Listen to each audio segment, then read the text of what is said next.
12과 인간과 자연 1. 알아봅시다. 1번 다음 대화를 잘 듣고 맞으면 O, 틀리면 X 하십시오. 1. 요즘 계속 비가 안 와서 걱정이에요. 그러게 말이에요. 계속되는 가뭄에 목욕은 고사하고 세수도 하기 어려워요. 2. 한국 사람들은 등산을 참 좋아하는 것 같아요. 도시와 가까운 곳에도 산이 많거니와 산에 가면 좋은 공기를 마실 수도 있으니 좋잖아요. 3. 얼마 전 텔레비전에서 지평선 위로 해가 떠오르는 모습을 봤는데 너무 아름답더라고요. 꼭 한번 직접 보고 싶어요. 안 됐네요. 이 지역은 산이 많아서 보나마나 지평선을 볼 수 없을 거예요. 하지만 바다가 있으니까 수평선에서의 일출은 볼 수 있어요. 2번 다음 대화를 잘 듣고 질문에 답하십시오. 한국은 높은 산도 많거니와 국토의 삼면이 바다여서 각기 다른 매력을 가지고 있다고 하던데요. 네, 한국의 바다는 일본과 맞닿아 있는 동해, 중국과 맞닿아 있는 서해, 남쪽에 있는 남해 이렇게 나눌 수 있는데 서로 다른 특징을 가지고 있어요. 그래요? 어떤 특징이 있는데요? 동해는 수심이 깊어서 갯벌은 고사하고 섬도 많이 없지만 서해는 밀물과 썰물의 차이가 커서 갯벌이 많고 갯벌 체험 여행도 많이 있어서 사람들이 많이 찾지요. 그럼 남해는 어때요? 드러나마나 남쪽에 있으니까 가장 따뜻하겠죠? 네, 섬도 많고 따뜻해서 한국 최고의 휴양지들이 몰려있는 곳이에요. 조수 간만에 차는 동해와 서해 중간 정도라서 배를 타고 경치를 즐기기도 좋아요. 3번 다음은 라디오 방송의 일부입니다. 잘 듣고 질문에 답하십시오. 안녕하세요. 아침 방송입니다. 요즘 대한민국은 걷기 여행에 푹 빠져 있습니다. 그중에서도 지리산 둘레길이 인기인데요. 그럼 왜 지리산길에 빠져 있는 걸까요? 오늘은 지리산길 관계자분과 이야기를 나눠보겠습니다. 안녕하십니까? 지리산길 관리소장입니다. 지리산은 어리석은 사람이 머물면 지혜로운 사람으로 달라진다 하여 지리산이라 불렸습니다. 자연을 통해 깨달음을 얻고자 하는 조상들의 마음이 담긴 산이라고 할 수 있죠. 이러한 지리산은 한국의 명산으로 한국 사람들이 꼭 한번 가고 싶어하는 산 중에 하나입니다.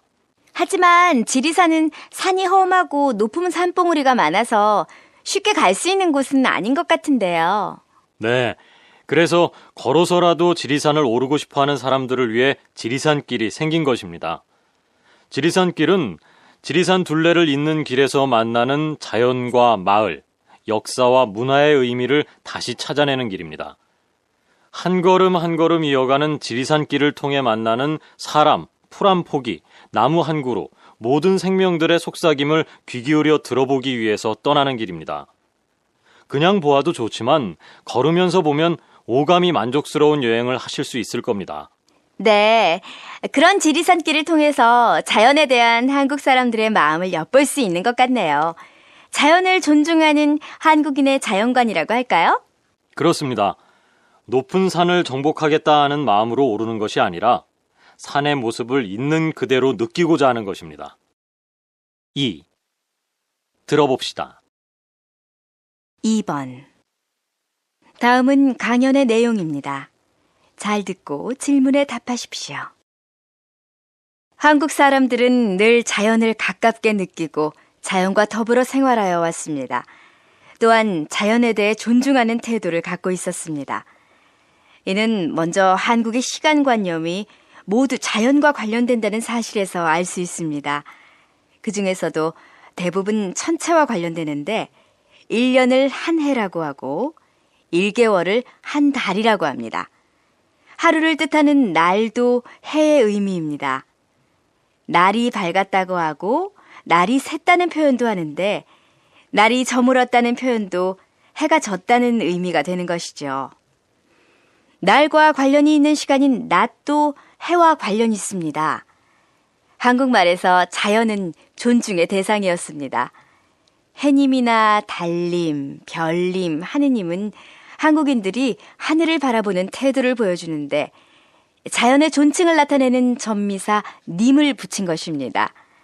님을 붙여서 이야기하면 더 친근한 느낌이 드는데 한국인들은 비나 눈이 내리는 것도 사람의 행위처럼 주체가 있는 것으로 보았던 것 같습니다.